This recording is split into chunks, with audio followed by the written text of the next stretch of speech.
What's going on, everybody? Welcome back to Anna Mondays. I'm the JJ. We're doing Yu Yu Hakusho Part 5, years 2001. And, yeah, let's hop right into it. Episode 23 is where we left off.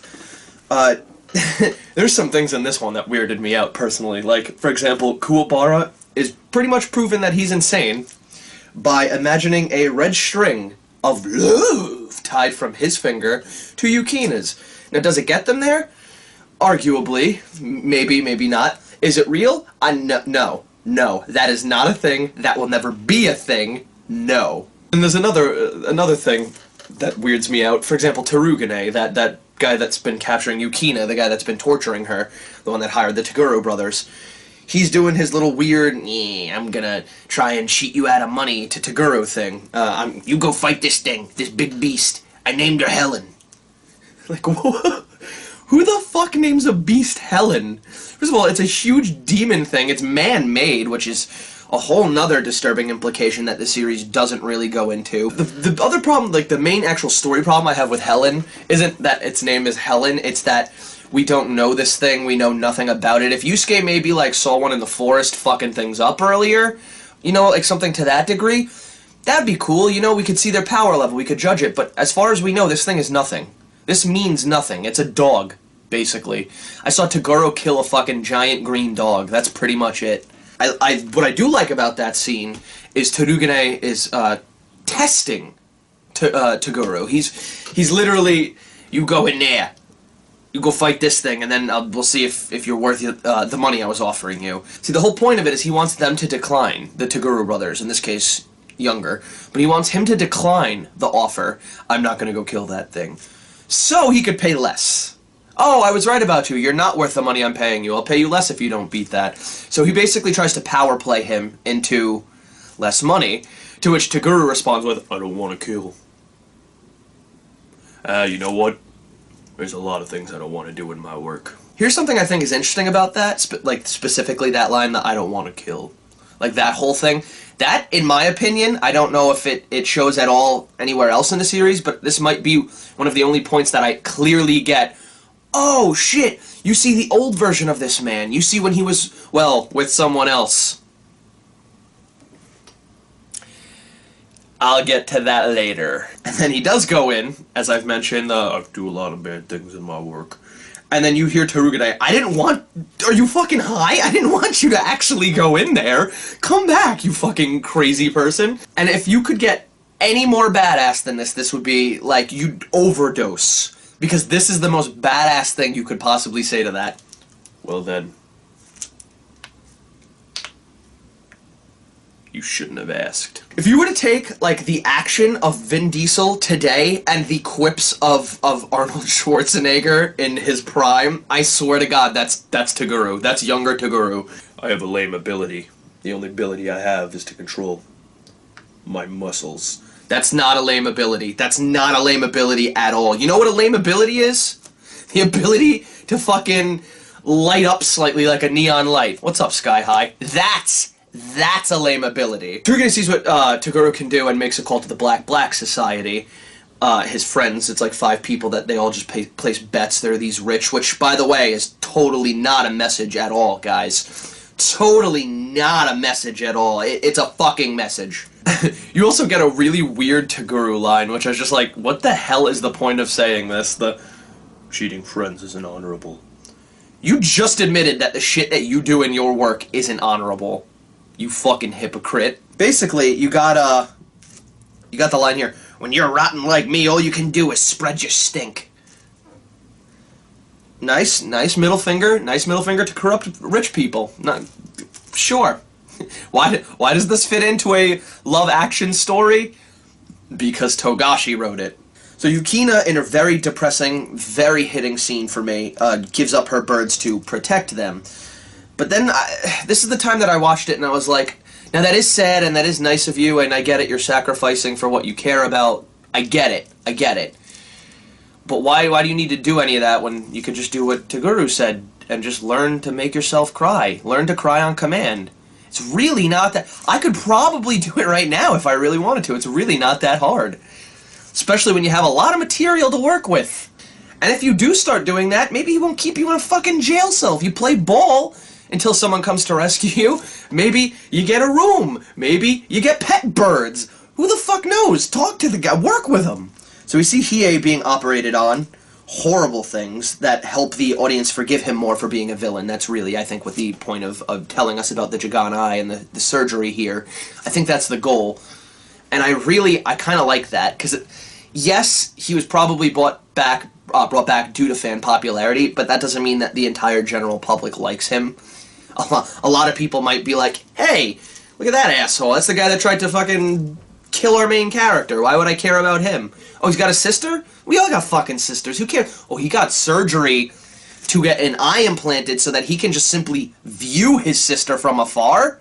Because he's so tortured about how he's a scumbag and he doesn't want to subject his sister to that. So basically he just dooms her, well, him and her, for a life of loneliness without each other forever. It's so depressing, those words wouldn't leave my mouth. But in all seriousness, you get my point. It's a very needed thing. Maybe not for everybody. Maybe a lot of us were willing to forgive him, or move on, but people needed that. Not to mention, it gives you character development on the guy. We meet the Black Club on the TVs, Torugane in his seat. All the TV monitors have a different person on it. And all of them bet on the demons, because they set up this bet of, okay, well, Yusuke's coming towards my house. This is the bet, guys. We're going to have 12 demons versus this group that's trying to enter my house. Who do you think's gonna win? The demons. Nah, the demons. One guy with a cigarette, so you know he makes good life choices.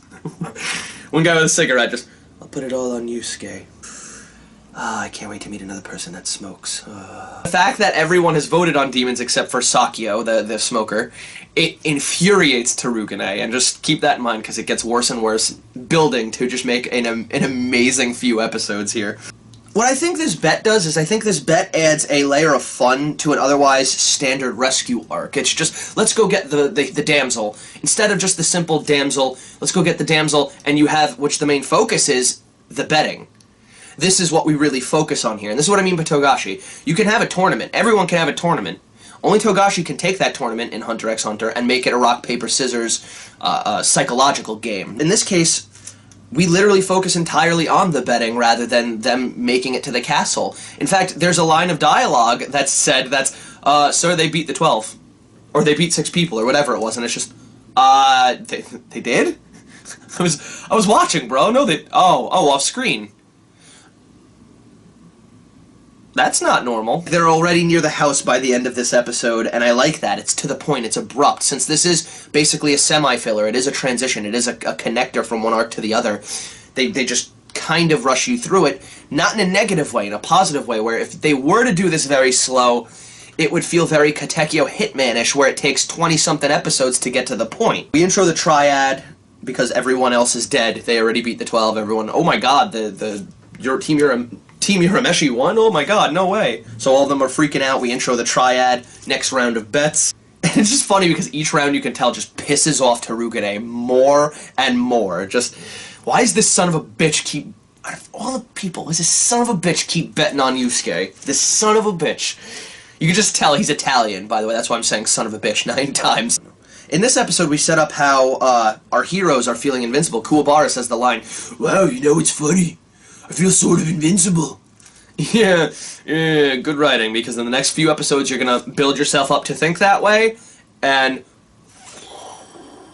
watch it all deflate. We end on a fist hanger of Miyuki, which is the first member of the triad, who, as of right now, we assume is a woman. I said it that way for a reason. And Yusuke are about to fight. Fist hanger! We move on to episode 24. They clearly ran out of power ideas because Miyuki pulls a strand of hair out of her head and turns it into a long whip-like thing. This is a hair rose whip. You know what? I'm convinced you wrote the Dark Tournament before this, because you probably wrote all these fun, clever powers you thought up of in the Dark Tournament, and then we're like, well shit, now we gotta go back and think of a transition from here to here. What do? We got a triad, okay, so what can this bitch use? Fuck it, give her a hair whip. Hearing Kuwabara say, you even hit her in the tatas! It's two things. It's damaging to my childhood, because I don't remember hearing that, though it probably was there and I just didn't realize it. Because, you know, tatas and I'm a kid. And two, I think this is fucking hilarious. I do. While being damaging to my childhood, it is hilarious. They argue over, and this is what I really like here, they argue over hitting a female fighter. She's a fighter. She's saying fight. She's been going after me. So when Kuwabara flat out says, you can't hit her, she's a girl. Hiromeshi's response is, we're both fighters, why the hell not? Not do the whole, well, women and oh, you can't... This is a woman fighter who has trained her whole life to be considered a equal fighter. And the fact that you wouldn't hit her would be the problem there. Again, especially when she's super talented and trained to be a fighter. It'd be disrespectful to not do that. But it actually, this scene is very good because it shows you the difference in characters, which sometimes series get a little mucky. Sometimes characters are just defined by, well, let's go do this. This is our goal. Let's just go do this. This is our goal. We find out that the woman was a man, making the line she says, like, all but 5 minutes earlier. You wouldn't have done that if I were a man. I knew you were a guy. I had a hunch, and if you weren't, as Yusuke put it, well, I wouldn't get mad. Keiko is gonna be pissed. Which leads me to my other point I want to bring up. Kuwabara, I've been defending you, man. I've been saying you're the hero here. You're the true hero. You're the actual hero of this story. No, you're not. You blackmailed Yusuke for a CD you wanted. You selfish prick. One of the lines before we move on from that was, you gave her a checkup instead of fighting? You're a weird person, aren't you? No, Togashi is, and we love every second of it. We get another painful comedy moment with a rice cake, ogre, and Koenma. Strawberry powdered sugar, I don't care. I want none of this. Just fucking... You know what the only saving grace of these little stupid, like, comedy bits are?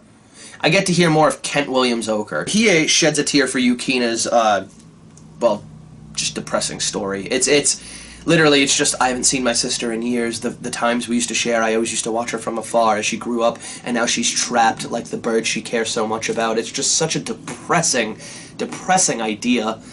And once again, to see Hiei, of all people, see that scumbag cry. Ah. So Yusuke swiftly beats the second guy with a shotgun. I really don't remember him using it this much. The second guy's the speedster. They wind up tricking him into a hallway.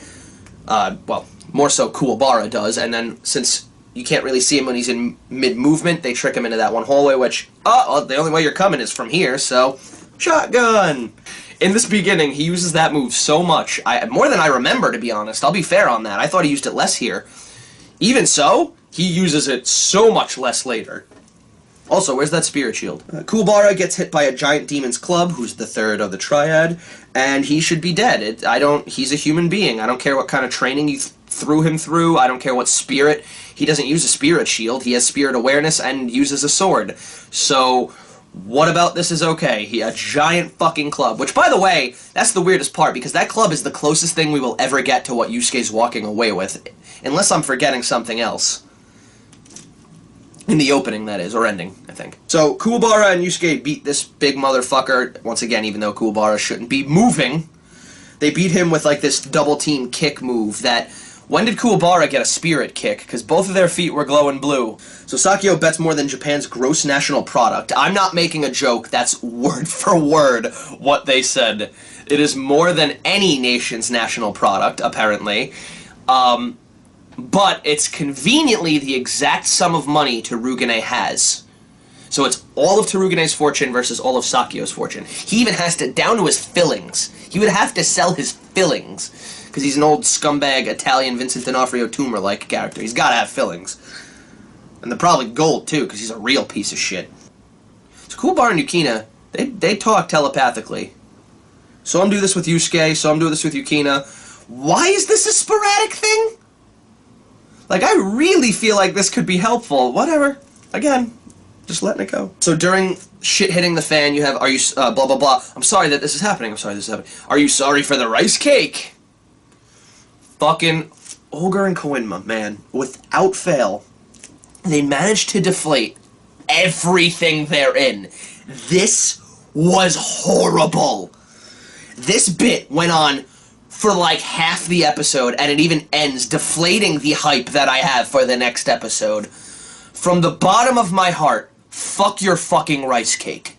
And on Team Kuwameshi and Toguro Brothers Fist Hanger, so many fist hangers. So many fist hangers. Episode 25, Elder Toguro turns into a fucking sword! A fucking sword! A human, well, a anatomically similar thing to a human turned in to a fucking sword. The way he did it with the cracking and the twisting, the malleability, it's nightmare fuel. It's nightmare fuel for a fucking week for me. The design for it's really clever. The hair coming down from where the handle would be, and almost like a Chinese has those tassels, you know what I'm saying? Very clever design.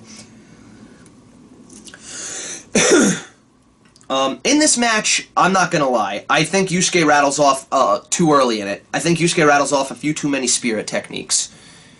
In this arc alone, I've seen him do a few too many shotguns. Here's the thing about this. Later on, it would feel a little more warranted. If it was during the Dark Tournament, it just doesn't feel right for him to be instantly doing it that much. I've been very positive on the series for its slow evolution. Yes, Yusuke went through torture. I don't know if he should have been this, like, multiple shotguns a day thing already. Multiple spirit guns, fine, but a shotgun itself is multiple fucking spirit guns. So you used, like, fucking, like, 20 to 30 spirit guns today. I don't know if I'm okay with that. I am slightly exaggerating.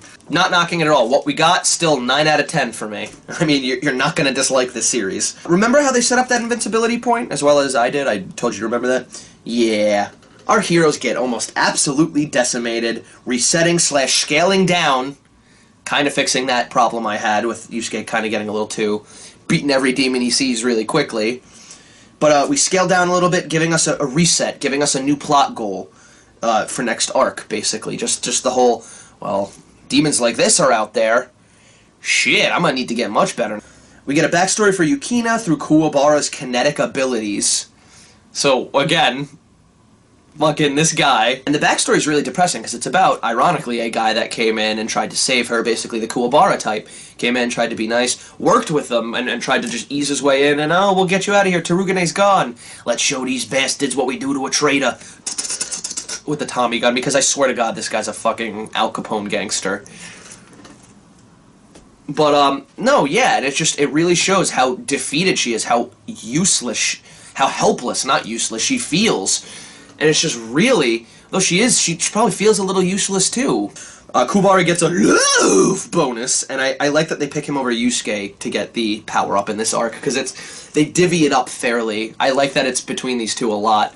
And later on, we see Kuwabara gets fucking major upgrades. Time sword. Kuwabara rides a spirit gun. What the fuck just happened? This move has killed better men. No. This is like Michael Bay level stupid, but it's kind of cool, and I like it. Personally, I like it. Critically, I hate it. Yukina's voice is really bad. Like, the more I hear it, the more I realize, like, fuck no. Stay still, blah blah blah, blah blah blah blah blah. It's like I'm the girl version of Suzaku. I'm sorry, I did this because of you. I am basically a speak and spell. It's just so dead monotonous, and granted, maybe that's on purpose. Maybe. I'll give you benefit of the doubt. Maybe it's on purpose due to the fact that, I don't know, she was just tortured for a while and she inside feels dead, but no, because she's smiling and talking about, I don't hate humans. 26. After all this, Kuwabara returns depressed due to Yukina going back to her ice world, the Ice Queen or Ice Princess or whatever they say it. She deserves to be there, not here, so kinda has to happen that way. Then Botan makes a comment, long-distance relationships, how romantic. You've clearly never been in a long-distance relationship. I don't think it's very romantic. Hiei sadly puts Yukina's safety in front of his wanting to meet her again, or in the way that they explain it later, he doesn't want her to know that he's a piece of human garbage. Her brother can remain a positive, mysterious image in her head if there's nothing to tie it to. Because Hiei is kind of a scumbag. He's admitted, I don't want her to think I'm a criminal. I don't want her to see what I've become. So this is when I realized it. Elder and Younger wind up getting up from the fight, because, again, it's wrestling. They were selling. And here's the thing. You stabbed younger Toguro in the chest with a spirit sword. What does any of that have to do with Elder Toguro? The one who was a sword and was laying next to him as a sword, not stabbed. You didn't kill both of them. Why would anybody fall for this? Why did I fall for this? God damn it, Toguro, you're the heavyweight champion. You've managed to convince people of stupidity. You deserve it. I'm putting this company on your shoulders. What? Why did we fall for this? This is a weird thing that just hit me. Why did any of us fall for this? Audience members, people there. I mean, just why? Toguro reveals he's working with Sakio, and then kicks Terugane's head clean off.